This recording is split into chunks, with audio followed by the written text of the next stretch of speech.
July here, and it's Make City Make Spence time, and it's wild that time continues to fly at a massive pace.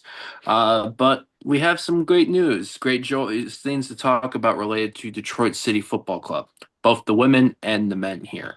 Thanks to everybody for joining us again for another episode of Make City Make Spence, and Garrett Comat's here. And as always, I can't do it without the two fine gentlemen joining tonight. First off, hardest working supporter, namesake production king of all of this Majors Detroit, Adam Hernandez, and the namesake of Make City, Make Spence, architect of the Words About Shapes on Patreon, $3 a month. Lover of all things cats. Be sure to send your cat pics. We'll tell everybody where to send the cat pics to. Sean Spence. Gentlemen, as always, good evening. Had some good times for Detroit City FC. We're looking forward to talking about Sure. Yeah. it. Let's get it popping. Indeed. So let's kind of talk. We're going to open with the women tonight. At the end of last week, we talked about what was in play for the top three teams in the Great Lakes Division with the final two games of the regular season. Third place Kalamazoo began the week with a 4-1 win at Midwest United. The next night, on Wednesday, June the 26th, Detroit City FC traveled about 60 plus minutes down I-75 to, I think BJ Jasinski, my partner driving us down, was referred to as Detroit Junior Toledo at the University of Toledo campus. A hard-fought matchup saw Detroit City FC defeat Toledo Villa 2-0 and go in with a 2-point lead in the Great Lakes Division. AFC Ann Arbor, 2 days later on Friday, June 28th, we're at Barabel Field in Romeo, taking on a Union FC Macomb side that I think had 3 subs on their bench, and their best player, potentially, I believe, called up to U.S. camp in Amelia Villarreal. That didn't mean that it was not a hard-fought, chippy, entertaining matchup. To give you an example, for those that witnessed Union's coach having a meltdown when we were there a couple of weeks prior, it was even chippier than that. Final score in that one, though, Union FC Macomb 2, AFC Ann Arbor 3. Sean Spence, you did predict that. Well done. I'll give you that. Thank you. The next night saw Detroit City FC finish their regular season shorthanded to an extent, in fact, with a 3-1 win at Kalamazoo FC at Majors Riverfront Park. Kayla Addison with a hat trick, just definition of grit. And giving Detroit City FC a 2-point lead. Although they were done, they needed some help the next day, 2 days ago on Sunday, June 29th, at Hallway Field, where an AFC Ann Arbor side who had just finished the match 41 hours before were taking on a Toledo side who had 2-day head start and rest, although only a win and a draw. But no one told Toledo Villa that, they were supposed to sit back to the side and watch Ann Arbor coronate. In fact, Toledo did the opposite. Goal a few minutes in, a goal before the first half to make end of the first half to make it 2-0, 3-0 to start it off in the second half. Ann Arbor scored 2, but they needed to score 4. So final score, AFC Ann Arbor 2, Toledo Villa 3.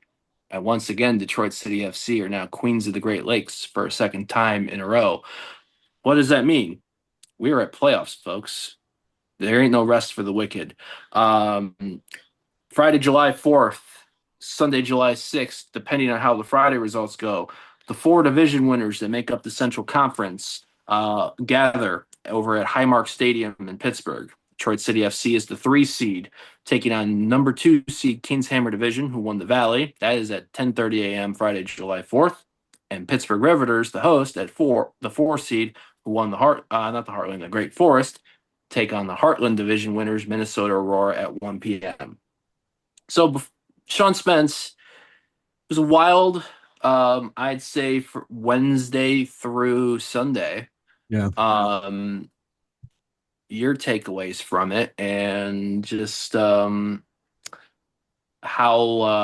kind of like joyous, shocked you were, I think, as I was giving you updates during Sunday's proceedings. Yeah, Sunday we were celebrating, excuse me. Sorry, my started coughing. The we were celebrating my daughter's 26th birthday. Um, so I couldn't go watch Ann Arbor. That was something we were kind of considering, like maybe let's go to the Ann Arbor match. That's I'm yeah, even, that's But I'm pretty. even sure it did. yeah, but it turned out, yeah, we had something else to do. So you were texting me as I was, playing a game called Flip Seven during part of it. Um, and um,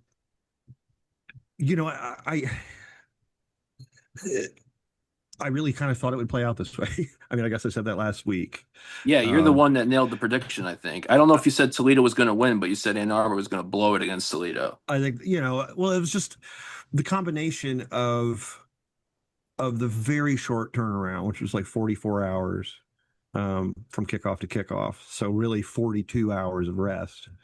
Um, and playing, on a hot Friday night and then having to play early on Sunday. I just thought that's going to be very rough. And there's the anti-motivational factor of, you're playing Toledo. They've won one match all year. I think you kind of blew them out last time you played them, if I remember right. 2-0 win, yeah, but they And like kind of it can. was, yeah, just beat them thoroughly. Like it was kind of easy. But like we talked about after Wednesday's match, this Toledo is a different side than they were at the beginning. I mean, I don't know if I think they probably added some players, but they've also just sort of settled in. They figured out their best 11 and they figured out how they want to play, and they were much more credible in the back half of the season. We beat them 3-1, but it wasn't like we just rocked them. 2-0 Uh, was that one. 3-1 was Kalamazoo. oh, you're right. You're right. I'm sorry.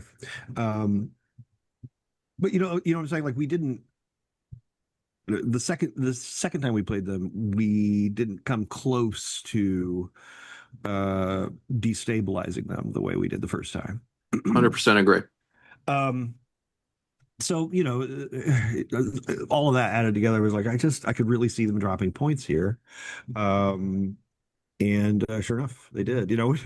Like, I'm telling Sarah, like, oh my God, like Toledo's up 3-0. It's in the second half. Like, this is going to happen. And then, Ann Arbor clawed the two goals back, and we're kind of, there's no live thing to look at. Like, we were, at my daughter's place. So um, I can't really go over to a computer. Like, I'm going to fire up Sports Engine, the worst streaming platform since fucking Zoom or whatever, not Zoom, the one we used to use, Mike Kuju. Mike Cujo. Mykuju, which is just an insane name. Like, what? I'm sure it's cooler in Dutch, right? But God, um, and I mean, I was not entirely surprised, I guess. I was really pleased with the way we took care of business. We were really playing with our core, the core group. None of the bolt-on flashy stars were there.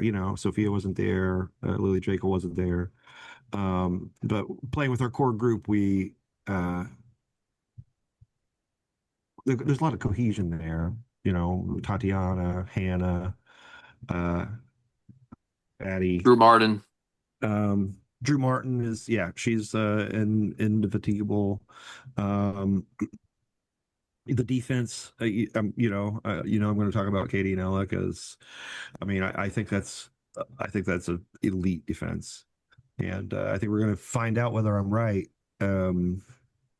this weekend, because King's Hammer, the team we play at 10:30 in the morning on the 4th of July, is they're undefeated. They're the Valley Division champions, which means they beat Indy 11, who were national champs 2 years ago, and who we beat last year in the divisional playoffs. And 22 of their 39 goals were against the Dayton Dutch Lions, where they bagged 15 in the game. yeah, yep. The so they've it's hard to say exactly. Like if you just look at their raw numbers, it's like holy shit. They've got 39. They're averaging almost 4 goals a game.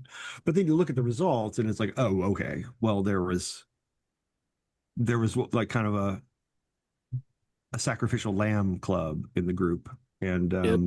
so everybody's goal advantage is crazy. It looks a lot like the goal difference in the indoor leagues. Yeah. So it's hard to say what we're looking at. What I can say is this group is certainly not going to have anything like the kind of experience that we have. This is a young team. Um, their attackers are all like 18, 19, 20.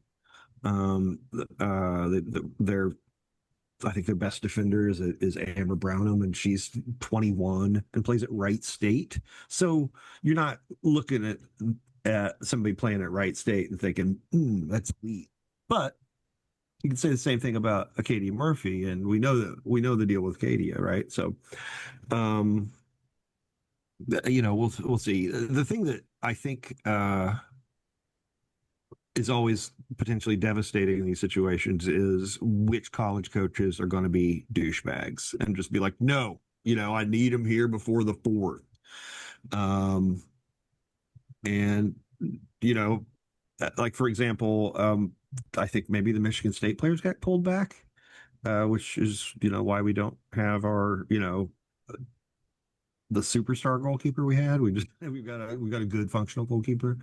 Um, so we'll Well, see if Allison Lapointe gets was in reversed. Europe last week, I Oh, was she? think. I for some reason I thought that I saw that State was doing a summer thing. Maybe No, I think I, Allison was, I think, Central, if I recall. But no, she was in Europe. Apparently, it was like a pre-scheduled thing, so I okay. don't know if it's That's more than a see. week. That's the thing is like, I really wish there was some sort of internal calendar that's just like, hey, yo, here's who we know is not going to be available for this time and this time, so we Right. can because I'm sure that someone has that information, and it would just help anticipate like what we're about to see. um, and part of this,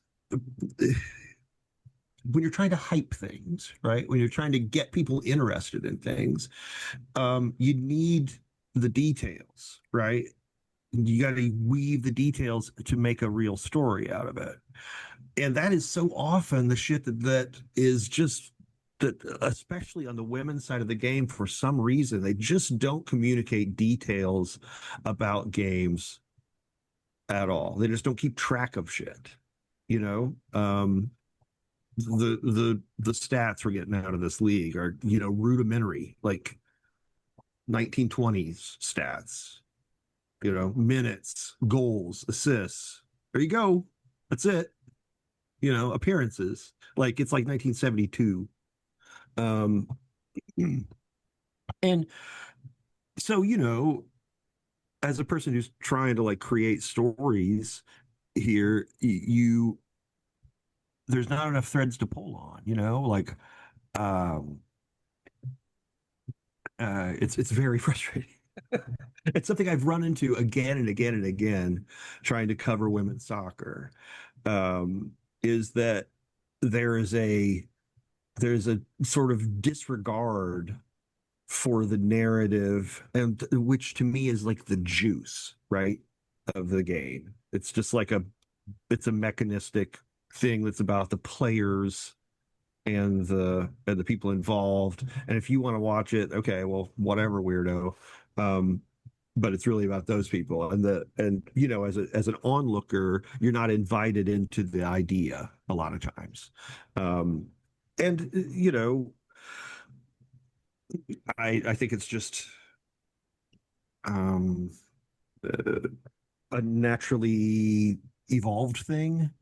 As the sport has grown and grown, we've started to see real media coverage around women's pro sports, and a little bit around high profile college sports, uh, but um, soccer, except for the very very elite level, doesn't get a lot of like talk on the women's side. The other semifinal on Yeah. Friday.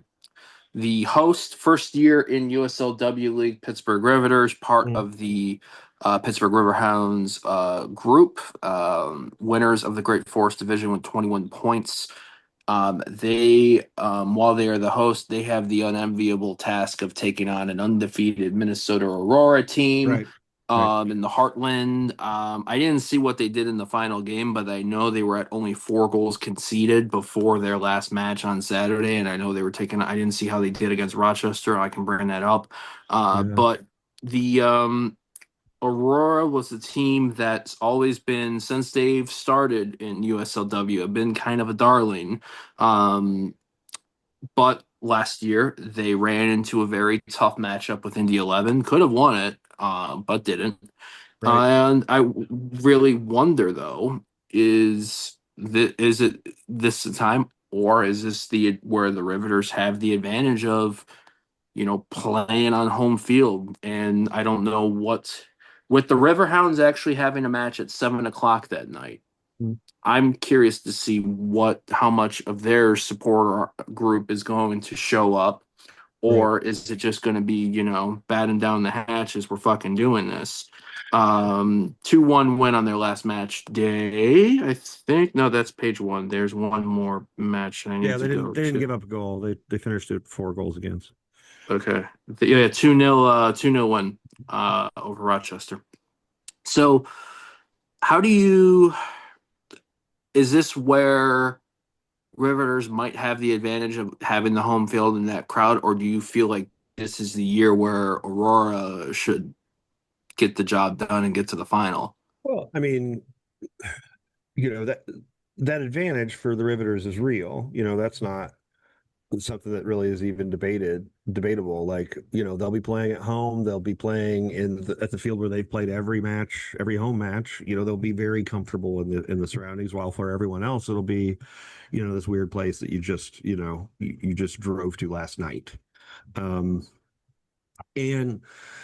uh I kind of hope that the Riveters can do us the favor that Indy 11 did last year, because I think the Riveters are more beatable than the Aurora, and that if we can advance to the final against the Riveters, that we would consider ourselves like on pretty good footing there. I would think, not that we're going to be favored to beat them, but Aurora are. They're tough. Well, I mean, I think they have legitimately been considered one of the top three teams in this league since their inception. They're extremely well organized, well funded.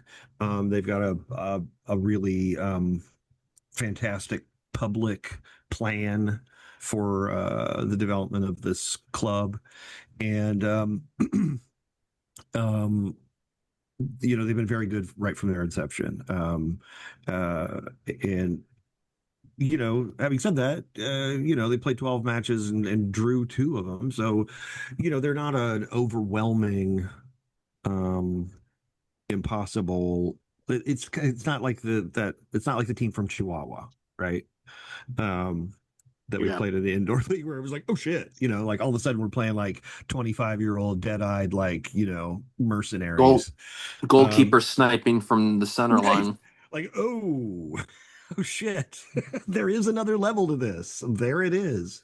Beating the shit out of us. I don't so it's not gonna be like that. Um, but you have to feel like Minnesota probably are the favorites. And for us, for all these teams, it's really, a lot of it is just down to which college coaches are going to be supportive. And I'm hoping that the growing profile of the league is starting to make that less of a factor. That coaches are more accepting of the fact that, okay, they're getting a good alternate season here. The play is at a high level. They're getting around some other people, so your game can grow. Like, there are advantages to this. It's not just like taking your people and throwing them in a prison for 10 weeks. So. Uh, yeah, that will. It's very hard to handicap that. Is what I'm saying. I wouldn't bet on this if I were you. If you know someone who's betting on this, you might want to get them some help. Because um, they're making bad decisions. It's a level of sicko too far. Um, Adam, what about you, man? Get your take on the weekend that was and the weekend that's upcoming. Well, as far as the women, I mean, I'll save my thoughts on the men when we get to that. But Right. as far as the women's victory, it was almost like in a sense, it was almost poetic justice the way that this kind of happened. Um, because Ann Arbor, Ann Arbor, I think, really was very fortunate to play Detroit when they did. I mean, they didn't see a full squad at the beginning of the season, and the second time they faced them was a time when, again, they didn't have their entire squad ready to go. So, and Ann Arbor took advantage of that. Um, and hats off to them for, you good teams take advantage of other teams and those specific shortcomings at that time, and they were able to take advantage of it. And hats off to them. But um, it was great. It was great having to see them play on that Friday and then again that Sunday, and having to manage that. And they couldn't do it, and it was great. And City did everything they needed to do. That final week, um, and they deserved it. I mean, going into Kalamazoo and playing that team, because Kalamazoo was certainly a team that was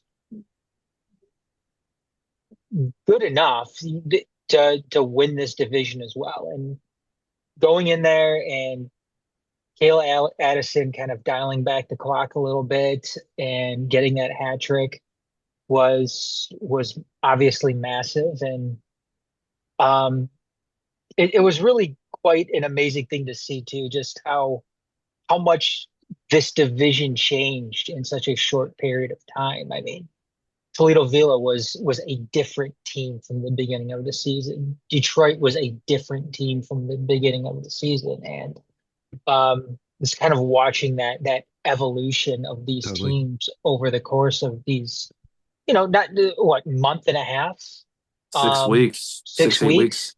Yeah, it was really really quite remarkable. So, I mean, looking ahead, yeah, who knows? Who knows? I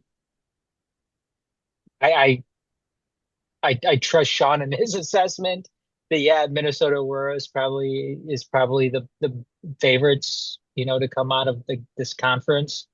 Um, and I have no idea what to expect going up against King's Hammer.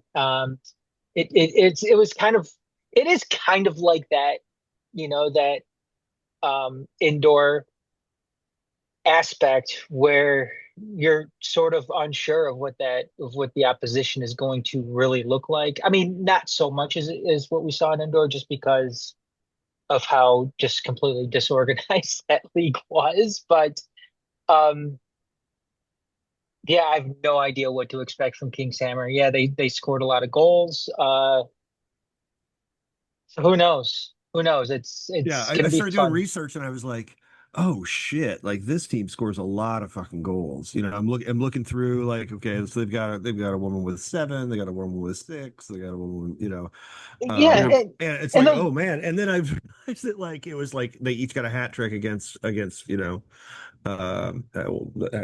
the name of the team that they drilled. Um, Dayton Dutch Lions. right. And right.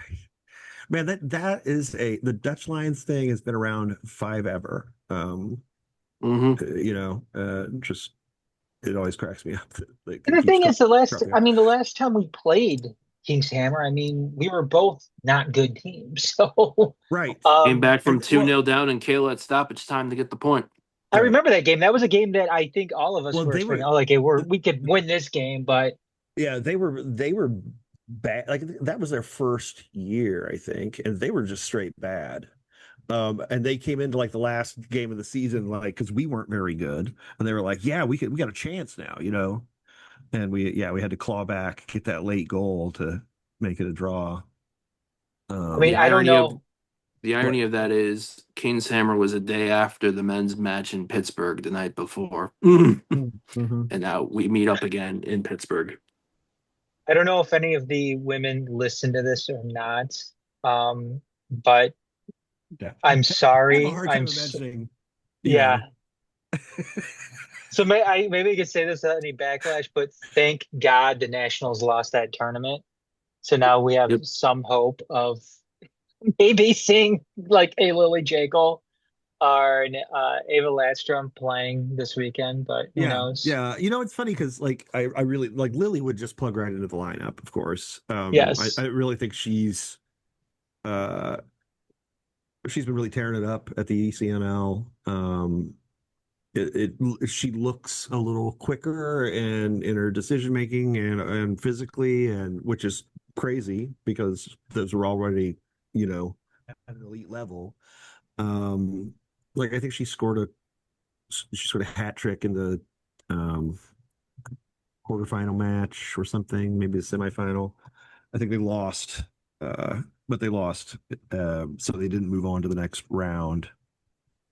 And I think she's got the weekend available. The thing is, she's been grinding, so she might not want to play football this weekend. I don't know. But yeah, I would love to see her. Ava, I think Ava's been available a little more than Lily has, but she's um, last year she got minutes as a central midfielder, and I think if she was still playing, as a defensive midfielder, she would get more minutes on this team. But I think she's kind of decided she's going to be a center back, and that means you have to break into the Katie Ella uh, pairing, that's pretty tough. Center back is a position where experience matters and that reps matter, and a very gifted 17-year-old is probably going to get outplayed by a fairly gifted 20-year-old. You know what I mean? Um, so, she has. I think we might see her on the roster, but I don't know if we're going to see her in the starting lineup. Um, City's big advantage, I think, is that experienced spine. They're going to have Ella and Katie. They're going to have Tatiana um, in the defensive midfield line. They're going to have Hannah available at least in the attacking midfield line, and they're going to have um, Kayla Addison available up top. And that kind of stability has always been a hallmark, was always a hallmark of our guys' teams when we were a short season side. Part of the reason we were able to be consistently good is because we had, competitive players who were locals who weren't in and out of the side, but who would, turn up every year. So it's good to see that. And I think that's going to be a big advantage, especially against King's Hammer in the first match. The Where it might, I mean, it's possible that King's Hammer is secretly great or that we have a bad day. But I think to me, we should be favored in that first match. Um, and then on Sunday night, you know, like we'll see who's available. The interesting thing is like, I don't know if Sophia's even around, but if she is still around and she's on that minute, she's giving herself a minutes restriction, like when do you use her minutes? Do probably what I'm guessing is you try to keep her on the bench um, in the semifinal and have her available to do like a 30-minute run out if if you need to save the match. Right. Um, and so yeah, I don't know. It's very interesting. I hope to hear more uh, in the next couple days about who's going and what the group will look like.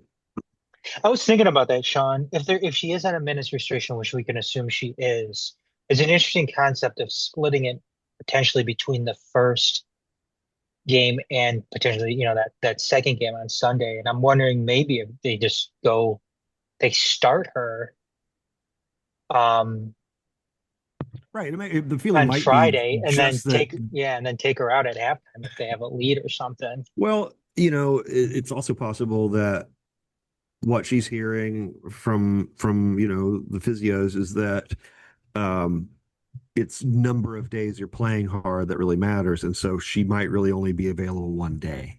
Yeah. Either Friday or Sunday. So then, to me, maybe the only way you don't start her on Friday is if you have some other, very high level attacker coming into the squad who could do a similar thing of like, just taking over the match for stretches and scoring goals, out of very little to give us the advantage in game state, which is like the Sophia Romine thing, right? You'll be in a tough match. It's like it's back and forth, and then Sophie scores a banger from like 25, and suddenly, well, now it's a tough match where you are in control, and uh, you know we've talked about the possibility of Lily Jacob being in the squad, but the other thing is that um, on a given day, that could be Addie or Hannah. Um, Nina because Ferrara, who scored on Wednesday. yeah, Nina Ferraro, like I think she's a really good presser. She's got a lot of energy. She makes good runs. Uh, and yeah, I'm just like um, any one of these women, anybody starting in our front four could kind of just get on a blinder and win us the game. We've got a lot of talent. The thing is that we are up against sides, especially in this tournament and going forward, that have a similar, array of tools. And you know, we are in for some difficult and rousing football this weekend, and there's a thing in game design now, role playing game design, where part of the idea is that there's not a guy running it who has all of the knowledge in his head, and then you suss that out. That the idea is that the group kind of creates you play to find out, right? That's the name of that's the phrase that people use, which is that you play the game to figure out what's actually happening. There's no dungeon master. There's just and this feels like that to me. Like there's not a single way this can go. This can go a lot of different ways, and we're going to just play to find out. And uh, that shit is exciting. So Sean, Who does you're feeling Friday win, get to the final. We'll see what happens. Adam, how are you feeling? I was going to ask Sean, who does David have to beg to get these players to play? Is it parents? Is it coaches? Um, it, it, Like, does he it, have does he have to beg the Iceland team that I think that is, Sophie's gonna be playing for? I'm guessing that the team from Iceland has just asked her to show up physically ready to do hard training, and that Sophie is the one running that. She's saying, okay, yeah, this ankle is going to keep me from training hard, so I need to rest it. Um, so in that case, you're talking to Sophie, Yeah. sussing out what she's got to do. In the case of the the players who are minors who live with their parents, um, you're generally talking to the parents, and the players, like, do you have big plans? Do you mind coming out? And you were going to probably go to national. You were probably going to go to the playoffs, right? And now you're not. So, hey, you want to play some different playoffs? You want to play um, in a real actual playoffs? like ECNL. It's different. I'm sure that there's a lot more raw talent, right? This is a very distilled um talent grouping generally at the level that they're playing at.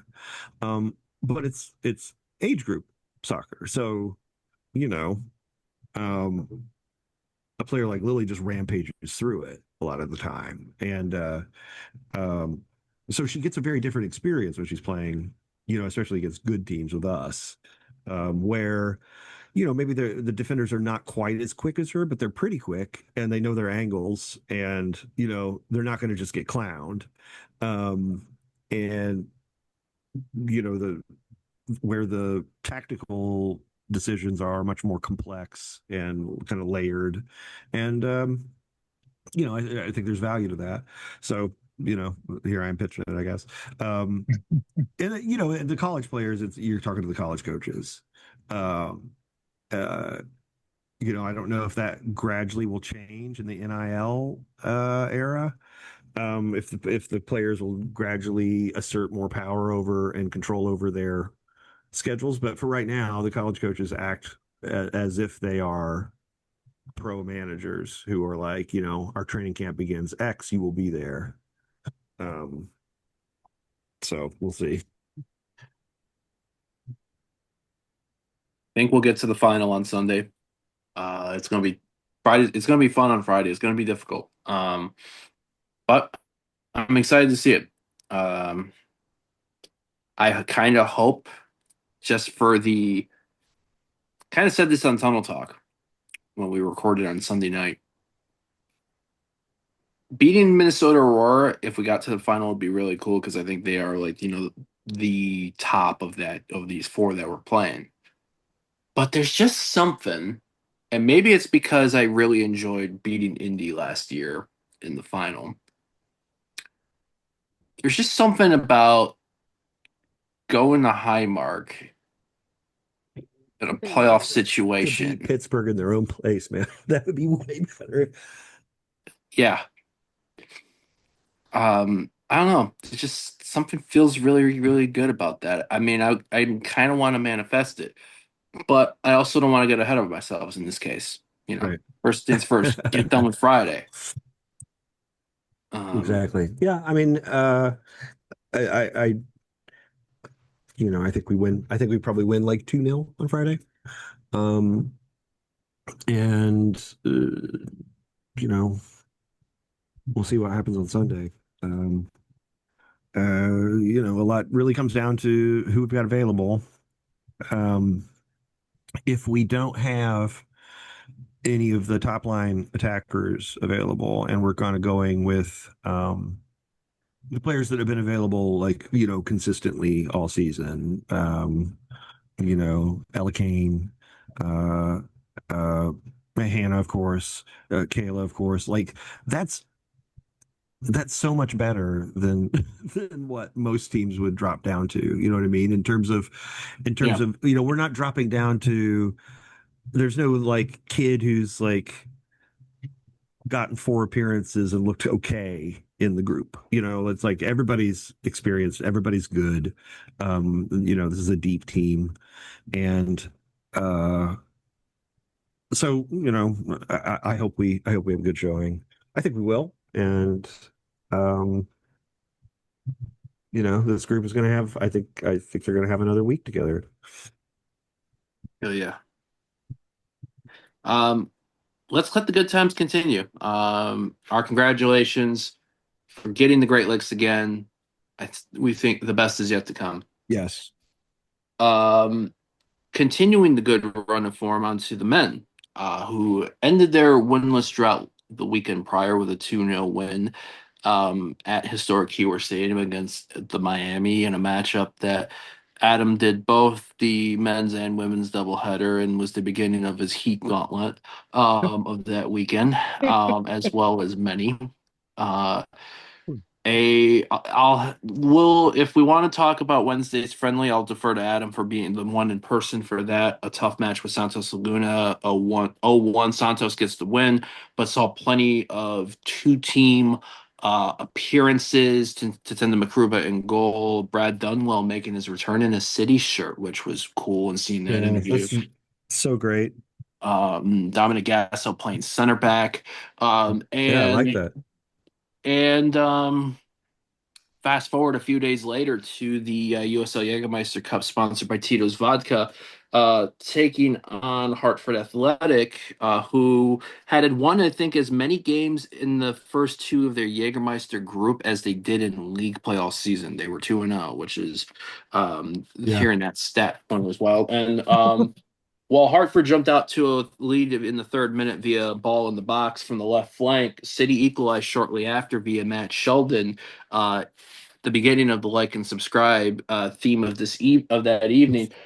Michigan Galena in the 29th minute made it 2-1 the Hartford, although I felt like the City team, which I think listened to what Sean Spence said last week, Good Lord. of the Ates of Darren Smith, Jessiel Cedeno Trident, and creating chances. It wasn't without effort in the attacking wise, and an equalizer from Mr. Like and Subscribe him again. Yeah. So you got a Matt Sheldon brace and a Kayla Addison hat trick in the same day. Yep. Yeah. This game against Hartford was kind of crazy to me. Like, okay, so we changed shape when we took at halftime, we took Devin off. Because it came out originally in a 4-2-3-1 with Matt Sheldon as a like an attacking winger, you know, um, like a pressing winger on the right, and Otis doing a similar thing on the left with Jesse L in the middle and then Darren up top. But the crazy thing was that that formation had Devin at left back, which like he Was that undertook. Shane or Michael at right back then? Because it was four It center was backs. Michael. Yeah, it was four center backs. It was Shane and Stevie in the middle. And like I gotta say, it was like once again we've lost our instincts to play as a two-man center back combo. It seems to me like like that for four center backs, like that looked like shit. Like it just was. The play would get broken, and it was like scramble town. Um, and as soon as he sort of rationalized it and moved and put Alex on at halftime and move Matt back to wing back and put Alex on as wing back and move the center backs like kind of scooted everybody over to make it a three. Uh, we looked way better. Um, um, just more stable, less prone. Like we didn't look like we were, the pratfall away from from giving up Especially another with how goal. fast Hartford is. Right. Hartford's got so And much pace in their lineup. yeah, Michigan Galena is terrifying. And the speed, the way he kind of knifed through us and in a sort of one of those moments of disorder and scored the second goal was like it was like oh like it was one of those things that you fear you're about to see over and over again. Right. But there's a reason that Michigan Galena is playing for Hartford and not for West Ham because he physically could play at that level, but he's not consistent enough to come anywhere near that. And we saw that because he didn't really do anything else that troubled us for the rest of the match. Um, and we created quite a few chances. That group, Yeah. Jesse L has matured into a really persuasive 10.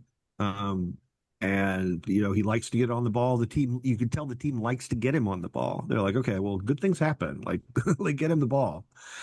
And Ates, just does what he does. Like he really, um, it almost feels like you could use him as like a 60-minute torture chamber for somebody, and then when he gets tired, you bring on somebody else, and whatever right back he's been torturing is so freaked out by that point that the sub can get some joy too, um, because he's extraordinarily quick on the ball, and has that kind of uh, his dribbling style is one where he sort of floats the ball toward you, and like he's constantly daring the defender to come in and win the ball. And then he's just basically betting that he's going to be quicker than you, and he's usually right. Um, and that is incredibly valuable, and especially now with Ben out for the season confirmed. Um, we need another creator type, and to me, Ate's juice has shown that he's got the juice. So let's run him out, 5 matches in a row, and see if he can get in form and like start tearing people up, because that seems like a possible future for him, is like absolutely destroying a series of right backs over the course of the summer. Yeah. Um, so yeah, I mean, positive signs from the offense, which had put up a world record stinker like 2 matches before. So that's nice. It does seem like the you know the players don't look delighted, but they seem to have come to grips with their fate, whatever's going on in the locker room has resolved itself enough that they can. Uh, it's not completely Thinking of that fucking up Macho their Man day. quote, you may not like it, but you learn to accept it.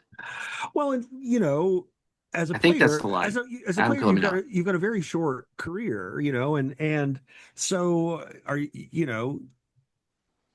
if you don't like a coach, or you don't like if you don't like a situation you're in, um, you've seen what happens to players who like pitch a fit. You've seen them get buried. You've seen talented guys your whole career like mouth off and wither on the bench.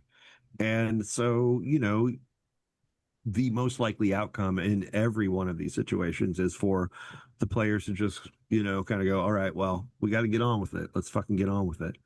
And this is not a side that is under talented, and so and therefore needs a lot of like togetherness to compete. You know what I mean? Like Yeah. our talent is at the level now where we can just kind of roll out and play a regular game without being like super focused and like all, you know, vibrating on the same frequency. Like, that was kind of how it was when we came into the league. It's like, we've got to have like maximum like concentration and effort every moment to compete. And now it feels like we're kind of like, we're pretty good. We could be better. I don't know.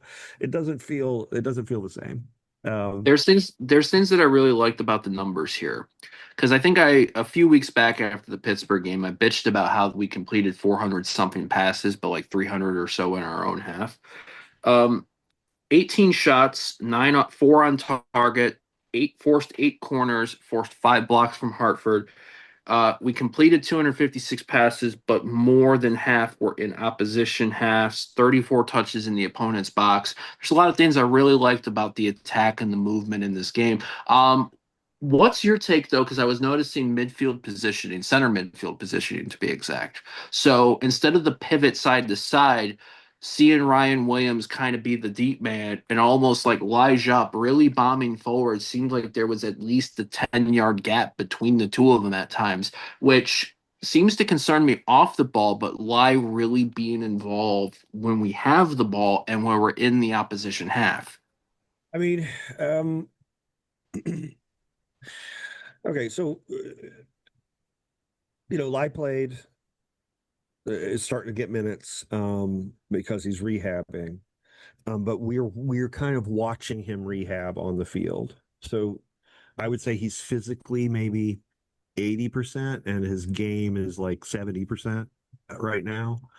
Um, I can see what they were trying to do. Like Lai is going to be, like, Ryan is going to, or whoever's back there, Jay, whoever, will probably quarterback a bit with Lai doing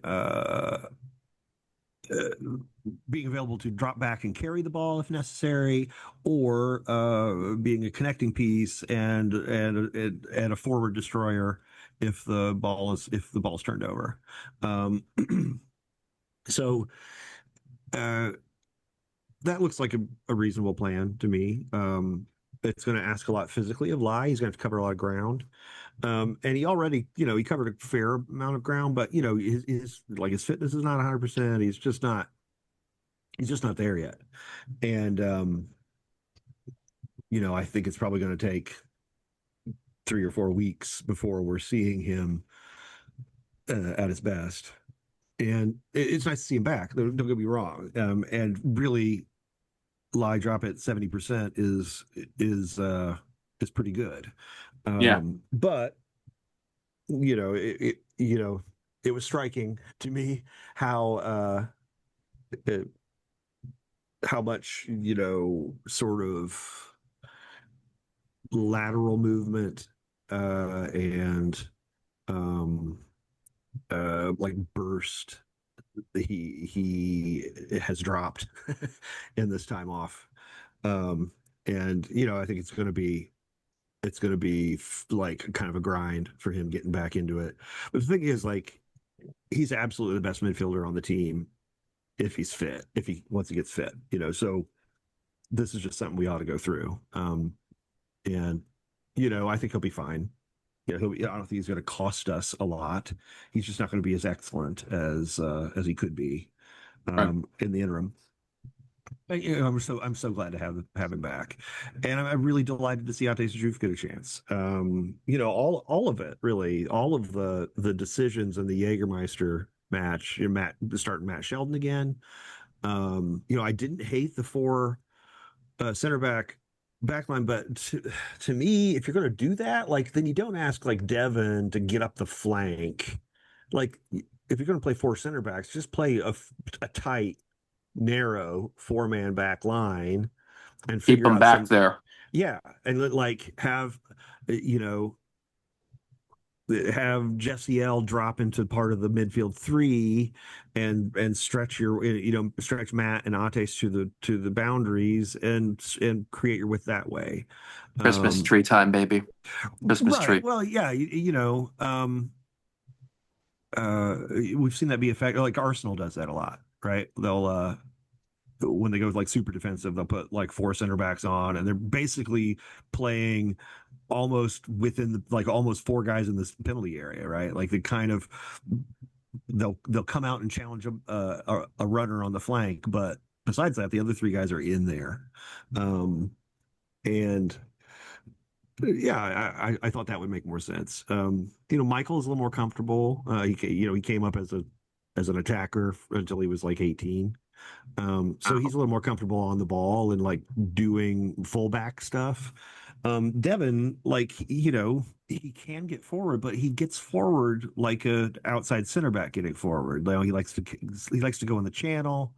He likes to burst through space when like it's unexpected, and as a fullback, it's much more expected.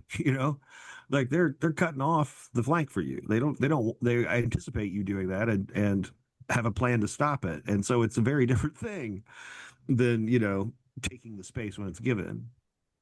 And yeah, it looked like he was not enjoying himself like pretty much from minute one.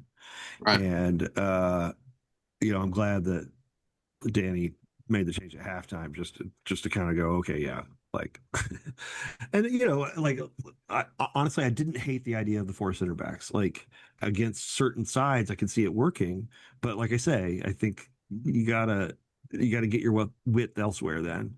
And Yeah. this is like a special situation where you've got like a really intense attacking trio that you need, and so you're trying to make sure you have a spare man even if the ball is quickly hustled forward to that attacking trio. And this wasn't that situation. Um, Because it was the Jägermeister Cup. After 2-2, after 90 minutes, both teams got a point, but the remaining it's 3 points for a regulation win in the group, but after 90 minutes and a draw, penalties decides who gets the second point. yeah. Um, how motivate do you, how do you think there's motivation that Detroit City triumphing in the penalties 3-2. Do you think that's how much of a boost do you think that is for this team that's starting to like now get their rhythm going after the rough run that they've had of next to this next three that they got in league play coming up? I think it's difficult to say. I mean, it was really encouraging to see the saves that Carlos made. Yeah. Because they were, I mean, there were some legitimate saves. Their keeper made some great saves. Um, we went through the first two rounds without a goal. Like, Yeah. uh, Big Lita missed, Ates missed, their What is it, Ingo? their their Let me winger I their got it winger up. missed. I think their winger missed, and then Connor missed. It was just like, oh, or Connor got saved, and um, but Carlos really, when he every time he guessed right, he got something on the ball, and the Dispay save was, he almost caught it, like he saw it so well. Um, So, yeah, I think I think it's encouraging, but I don't know, it, you know, um, a lot depends on how they feel about the offensive performance. I think, I don't look at this I look at this Hartford team and think you probably should score some goals against them. Like, Right. it doesn't look like, there's nobody, you know, they've got, like, Marlon Harrison in the middle of midfield, and he's all right, but he's getting up there, and um, it- you know, just kind of an undistinguished back line, and a team that we've really had the hoodoo over since we came to this league. Um, so this performance was fine. It's fine. It's better than, and really glad to see a guy like Matt Sheldon, who clearly is just like one of the nicest guys, right? Like, he really is just sort of genuinely a positive person to be around pretty much all the time. So seeing him have good things happen to him is like, oh, okay, well, that feels good. I like that. I am a little Yeah. concerned about Darren Smith. He hasn't scored for, you know, A few games. a few games. He's definitely come off the boil, and he's starting to show that um like the runs aren't quite as sharp as they were in the early part of the season. He looks like he's kind of off the boil a little bit mentally, and that will absolutely kill you because this 5 game or whatever it is I slump, and think it was Portland he scored last, I think. I don't remember, but like, however many games it is, like it can go 2-3 times this long if you just kind of start drifting. Um, um, and you'll start not getting minutes. Eventually someone's going to score goals, and that person's going to. I do think that when he's dialed in, he really has a good sense, has a good kind of poacher sense for the ball, and for where the chance is going to come. Um, but I don't. He doesn't seem like he's been wired in for a while. Adam, your what's to wrap this up? What's your takeaway? Anything you want to add from the friendly Wednesday as well? Oh yeah. Friendly was a lot of fun. I still got a good look. Um I went to one 2 game match this year, and they were Mother's Day, playing. I think. Was it Mother's Day? I think it was. They were playing Detroit Metro FC, and which sounds which sounds like was the remnants of Gold Star in a sense. Oh, Um, okay, yeah. yeah, but I remember Juice saying, like, and I hate putting words in Juice's mouth, but I thought I remember him saying like that was going to be one of the bigger tests for the two side, uh, considering some of the players that they had, coming, and the two sides just destroyed them. I think they won 4-0 that game. Um, but it was cool to see like some of those younger, or some of those players from the two team out there playing Laguna. And like, obviously, too, seeing Brad Dunwell out there was a nice throwback as well to 2022. But it was exciting because and I was talking to JR too, and JR mentioned that Laguna had most of their team there from what we could see, considering Laguna is getting ready to start their season. So I think that was one of their last tune-ups before their actual season started. Right. Um, It was a real warm up. yes.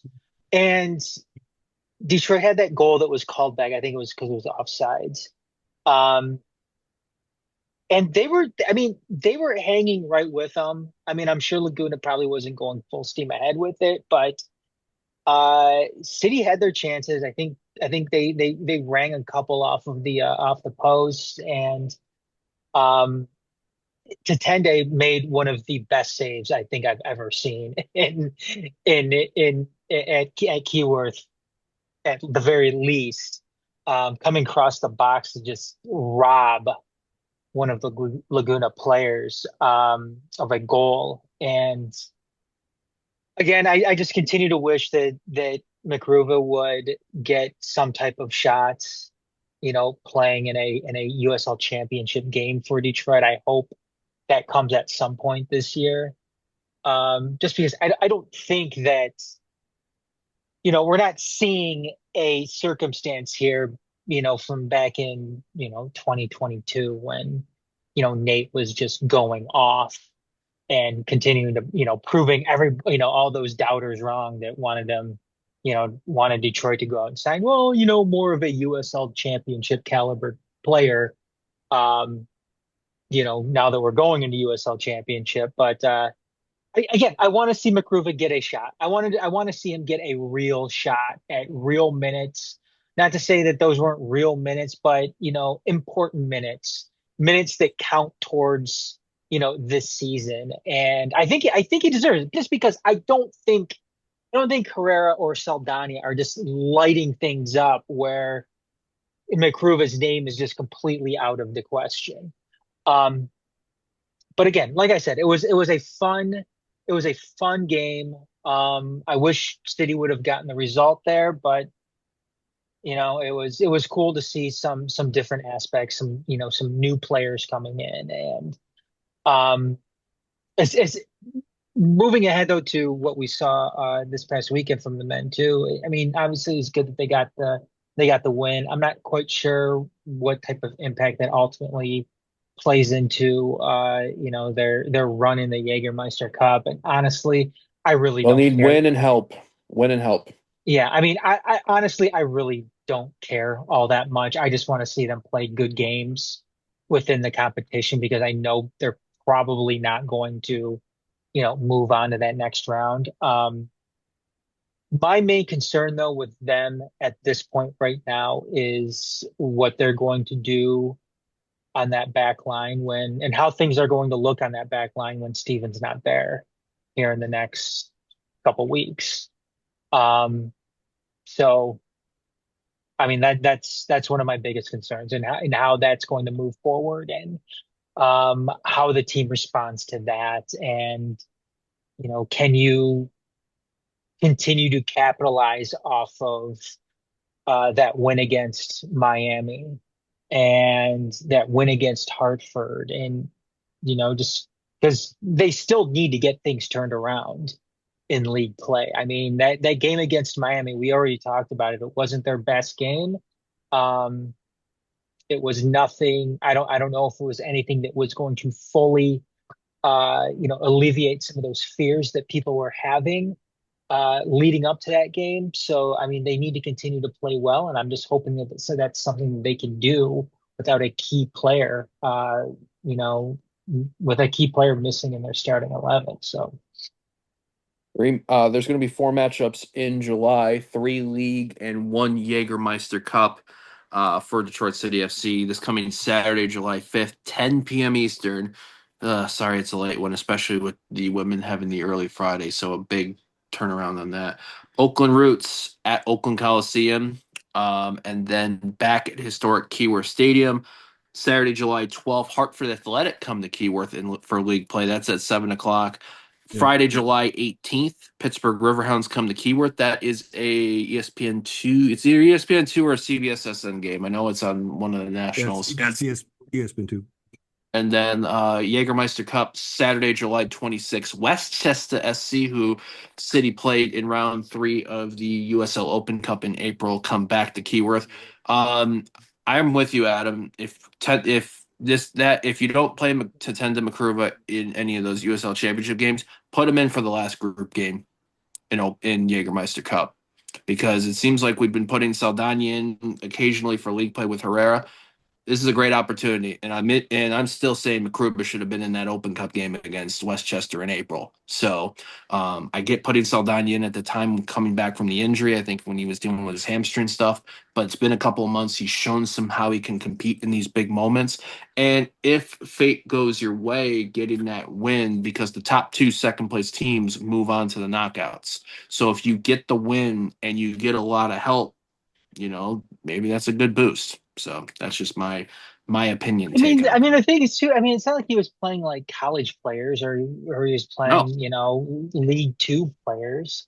He was playing a Liga MX side who were that in if their final two and up before starting, actual games that count towards the season. So right, again, I don't know. Like I said, I don't think that anybody's letting it up to the point where, you know, McCruva is just some type of outlier who's completely out of it, playing almost completely out of the realm of possibility.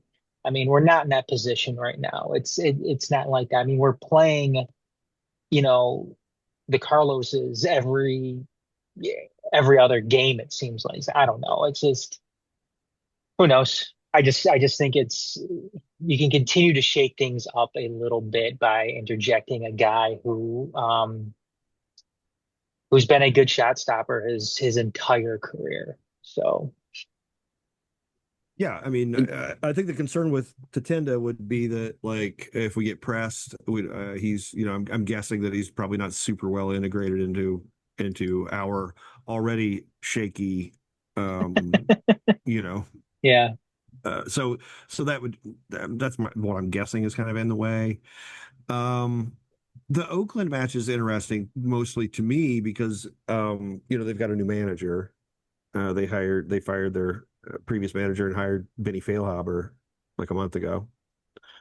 And since then he's tightened up their defense. Like, okay, so they they've let's see, they've won 2, drawn 1, lost 1 since he got there, in all competitions, and um, they've had a clean sheet 3 times in that run. So um, that is a massive improvement from a team that was just shitting goals before. Part of that is because of the acquisition of a very experienced right wing back named Maury Donor from Detroit City FC, where he was, I guess, he was considered surplus to requirements by Danny and the technical staff. He's been playing very well for Oakland. Scored a goal in their last match. They beat Monterey Bay. I think this was a Jägermeister match. yep. And 2 goals and but an assist in Jägermeister Cup yeah, appearances since yeah. joining Oakland. Well, he's also starting the league matches. Like Yeah, he's a more defensive minded, and they're playing a kind of a tighter 3-4-3 shape, like a little more narrow, a little more kind of cautious in its positioning, and it's really it's really paid dividends. It's I don't think at this point Failhaber's doing anything like groundbreaking, but he's obviously stabilized them and got them playing better football. So, and this is a big match for them, right? This will be the one that's in the Coliseum. So they might have a huge turnout for this 10 o'clock kickoff. whether that helps them or hurts them is hard to say. They've not been a tremendous home team, um, really throughout their existence, and so it's hard to say whether if 45,000 people show up and make a bunch of noise, are they going to be like, yeah, or are they going to be like, oh shit? It's hard to say. Crickets. So yeah, it's an interesting match and prospect, and I hope we don't. I hope we aren't back here in a week talking about we shouldn't have dealt Maury Donor. The wild thing with Oakland Roots, because we always talk about sometimes the Western Conference being like a close quarter knife fight. Last place in the Western Conference right now with 14 points, tied with Lexington SC. That being said, they're 3 points away from a playoff spot from Right. eighth, four from seventh, five from sixth, seventh from fifth, and Yeah, they're six. They're close. right. Um, yeah, I mean, they're tied with Lexington, but yeah, like one win combined with someone else's loss, and they're in the playoff positions. Um, and like I say, they've looked a little better recently. Now I will say that their wins have come against Birmingham and Monterey Bay, so that's not an impressive lineup. They went into Birmingham though, which is kind of the Yeah. impressive thing, going there and winning. Yeah, I don't know, man. Something about this Birmingham side. I just think Fall from grace.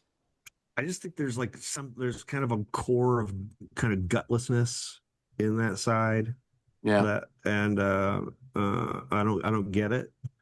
Like but it just seems like they find a way to shit themselves every year.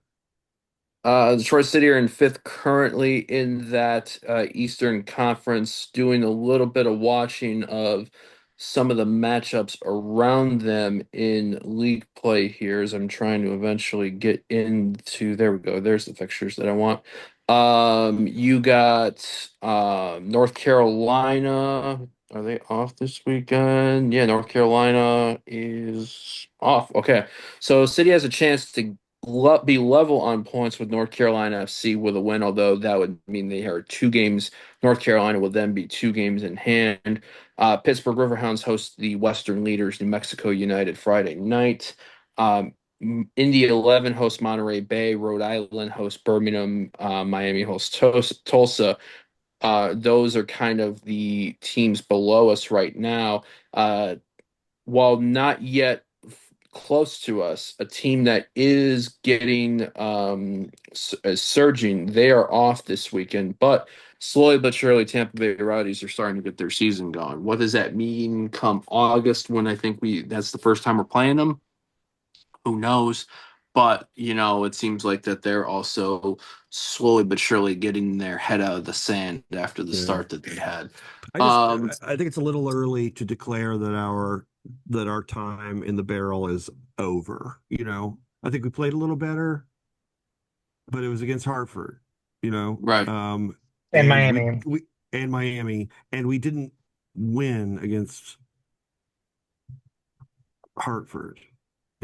We saved a draw and then got a point. It feels kind of winish, but it wasn't a win. And you know, Survive in advance, it felt like. right. And I just I worry that our form is not where it needs to be really competitive in this league. Um, and I hope that changes, or that what we're seeing is an upward trend and not just sort of some noise in the data. So we'll hopefully on Monday or Monday or Tuesday next week when we gather again. Hopefully we are come with joy and not with what we had been, the mood that we were talking about Right. the prior few times that we had been gathering in. Pride And we Raiser can be joy update. or pain. Sorry. Yeah. Uh Indeed. Got a Pride Raiser update. It is July 1st. Adam, correct me if I'm wrong, but the update is pledge. You can update your pledge through midnight on July 2nd. If you have an anyway, which is the prideraiser.org/Northern Guard supporters Detroit Pride Raiser, currently at $2,179.69 pledged per goal.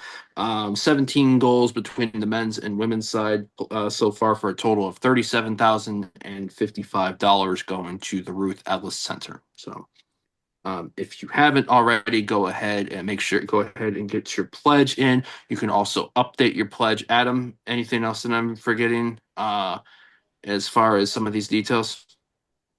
No, you got it. Shout out also for Detroit City Clubhouse. They hosted their second watch party in June with drink sales proceeds. I believe 20% of drink sales also went towards the Pride Raiser campaign. So kudos, well done to the club for that, and to everybody for pledging and making up for the hugely important work that the Ruth Ellis Center does, especially in the times that we live in right now. Yeah. So, Yes. let's go into some closing thoughts if we have any on there. Sean? Um, it's a big week for the women. All of my focus will be on what is happening in Pittsburgh this weekend, hopefully over the course of the weekend and not just on Friday. Um, yeah, I it's the 4th of July, and that is the day we celebrate our nation's independence. From apparently now the concept of decency or reason, um, we are distancing ourselves. We're becoming a Christian nation that doesn't believe in empathy. Um, and I think that's very interesting. I hope that maybe the weird thing is that we may be saved by Satanists who do. So uh, I guess we're keeping it weird here. Um, Happy birthday, America. Adam, what about you, bud? Speaking of, well, so with America's birthday coming up here, the next couple of days, I don't know if you guys heard the rumors or not, but a American institution could be making its return here in 2026. Yes. Um, Get ready to get beers thrown at you, folks. According to Hudson River Blue, the New York Cosmos will debut in USL League One in That's 2026, except just amazing. they'll be playing in Paterson, New Jersey at Hinchcliffe Stadium. Doing the Giants and Jets bullshit, New York name, Jersey based. Well, yeah, who knows? I mean, Well, they I may mean, end up dropping the they New may just be York. the Cosmos Yeah. because that brand is still like relevant worldwide, which is just absolutely crazy. And all I know is I am absolutely pumped if this all comes to be true and the Cosmos do return. Um, I mentioned, I said, I mean, can you imagine Detroit City playing the Cosmos in But like the Jägermeister US Cup, Open, the Jägermeister Cup or yeah, the Open Cup? Open Cup, yeah. Yeah. Oh my God, it And would then be. and promotion relegation. And then with promotion and relegation coming around, the only thing better or the only thing on par with this is if the Michigan Stars somehow come back to and join League One. Can you imagine? Can you imagine Detroit City FC playing the Michigan Stars in the Jägermeister Cup, being in the same division or whatever, and then playing the Cosmos in the Is that a thing you're U.S. hearing? Open Cup? What was that? Is that a thing you're hearing? Like that the stars might come back? No, I'm Adam's just Oh, just throwing that out manifesting there. shit. oh, okay, I'm okay. just trying to manifest, and Yeah, it was just kind of like I was just like sort of tripping there for a second. Like, wait, what? this is my What? lower league. Yeah, it's my lower league fan fiction, Sean. Right. So Yeah, you're setting up your football manager database for your new save. All I'm saying Okay. is this to anyone new that if you're wondering Come on, Garrett, Sean, Adam. We really didn't miss much when we Detroit City played New York Cosmos and the Michigan Stars at 2019. I would say shut the fuck up. Get a time machine and go back and Yeah, experience these you really things. did miss it. You haven't lived until you're at Detroit City Clubhouse October 12th, I think, 2019, whatever fucking date it was, which was the watch party of Detroit City Don't winning ask at me. New York I was Cosmos. there. And Sean Spence pointing to me to like start helping like hand food to people, and my scarf became a tie. We were fucking dying.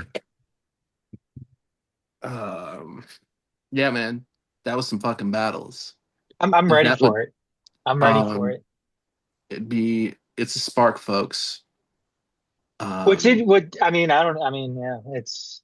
I'm ready. Let's do it. Let's do it. Cosmos, 2026.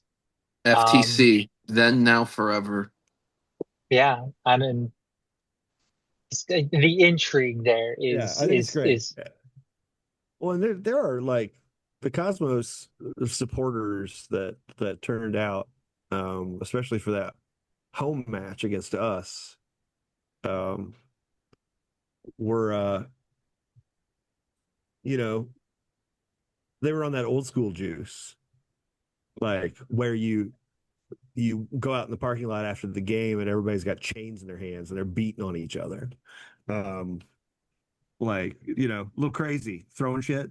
Um, When our and it when our was, mutual English friend was saying that was what it was talking about, that shit was wild. That tells you it was right. wild. Yeah, you're talking about people who grew up during the hooligan era, right? Where it was like a part of the day out was like groups of lads just like beating the shit out of each other in the If you go to street. football, you had to defend yourself. Right. Yeah. this is also a rivalry that the USL wouldn't have to manufacture. I mean, it's not. This isn't Rhode Island and Hartford, and oh yeah, the whatever Derby. I mean, these are two. I mean, I know that this is another iteration of the Cosmos, but the the recent history is still there with it. Hmm. It doesn't matter Well, what Cosmos it is, and it's it's going to be something that is, you know, people still remember and can bring to the table. So, and it's two teams that have a history with yeah. each other. So, Hell yeah, brother. I mean, one of our best defenders came from the Cosmos Yeah. in club history. So scored our first professional goal in club history while he was still technically a member of the Cosmos. Yeah. Went Um, back to the Cosmos to finish this fall season out, and we ripped on him on Twitter, and then he came back and became a club legend, and his name was Matt Lewis. Matthew Lewis. So who's the other Cosmos guys? Capizzucci? Darwin Sebastian Capizzucci? Yeah. Espinal. Darwin Darwin Darwin. Espinal Espinal, was a Capizzucci. Yeah. was Darwin buried the free kick against us at Keyworth for the draw, I think, in Yeah, 19. that's right. Fucking inch perfect. I remember Um, that one, what was it? New Amsterdam player. Remember when he stepped on that Cosmos player and got the red? I Yeah. think that was like in the God, that Nisa season two was still so great also. oh fucking summer that in was it Independent Cup? Yeah, I think it was OG Independent Cup. Yeah. It was an independent cup because it was supposed to be NPSL Pro, and then they had the insurance, the reinsurance group refused to reinsure the league. It's It's it's great. fucking I mean, ridiculous. this is. I mean, it's lower league soccer at its finest. Yeah. Could be Hmm. returning. I mean, it's great. Yeah. And then you Uh, and interject pro rel into all of that too, and it's just. I mean, this is the shit that people can really get excited about and really adds that extra amount of intrigue to soccer in this country. Lo and Yeah. hmm behold, that isn't just some corporate bullshit that MLS tries to, regurgitate and whatever. Entertainment product. Yeah. Well, it's See like Club yeah. World Cup ticket prices, Gold Uh, Cup ticket prices. well, just the like it feels to me like the world is being simplified down for the benefit of like private equity, right? That like abstracted in a way. And the very, detailed nature of actual things is sort of being lost in people's understanding of the way the world works a little bit. And it's like, look, the treating of poems and songs and short stories and novellas and novels and biographies and orchestral you know suites and um paintings and all of that is content. um and like I just feel like that is happening again and again and again, um, in a way that is essentially anti-human. Um, and we don't need to accede to that, is what I'm saying. Like we just need to be aware of it, right? Like we don't need to have this great winnowing of difference. We can handle it. We like details. We like complexity, because we're not trying to figure out how to break everything down and make money from its component parts.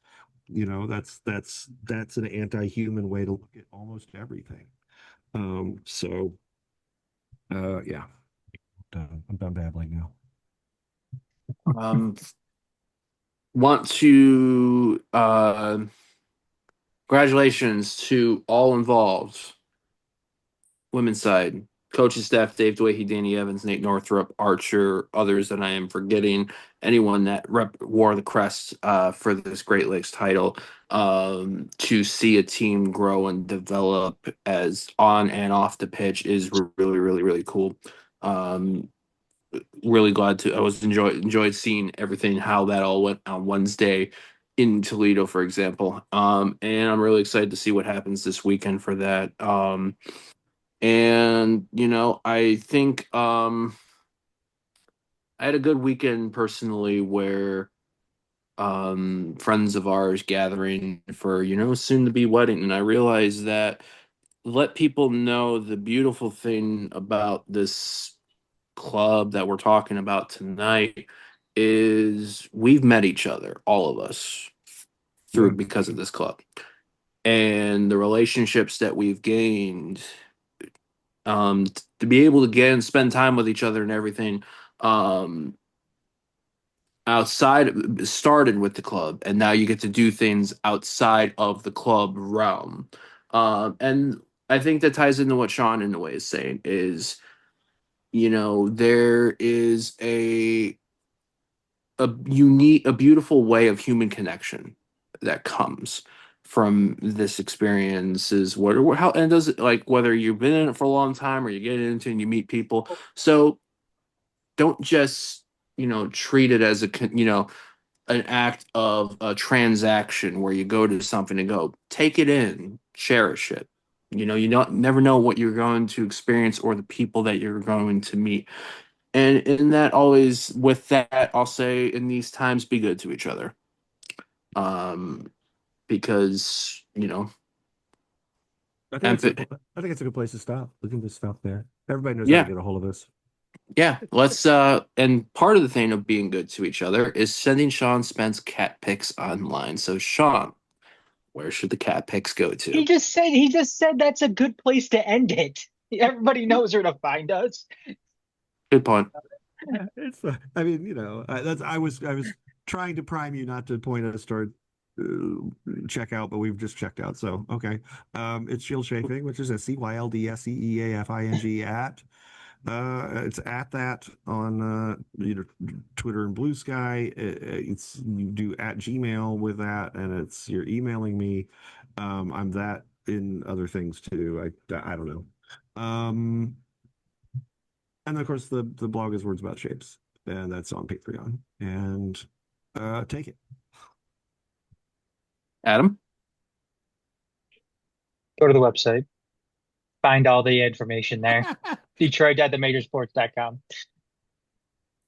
Hell yeah. We're tired, Um, man. yeah. It's not as hot I as want I last want week. I want Sean I want Sean to get a Hotmail or an AOL.com email Totally need to get address. one. Get like an yeah. I wish I still had, you know. Earthlink.net. I think my original shield chafing email address was Yahoo because it was Hey like Sean, 1996, I think. can you turn words about shapes into an old GeoCities website? Because Well, that'd you be can't. great. That would be great, but you can't do shit with like that. It is the worst like back end system I've ever seen. It's like it's just basically super rudimentary. Like it would have looked fine in like 2005, but now it's like kind of insulting how bad it is. So yeah, I I just can do want shit. I need to get like a WordPress site basically, but I'm very lazy. So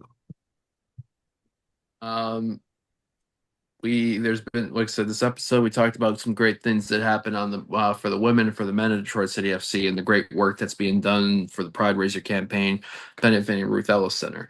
Um, when we gather next week, hopefully we are continuing to talk about the good times that have taken place on the field for both the women and the men's side. it's going to be May better all, next week. I'm yeah, just going to believe that. We'll put that out in the universe right now. Sorry. but yeah. Um, however you're doing this holiday Mm. weekend, may it be enjoyables with those near and dear. For Sean Spence, Adam Hernandez, Garrett Comatz here. Till next time, we go onward. Hell yeah, brothers. Caw.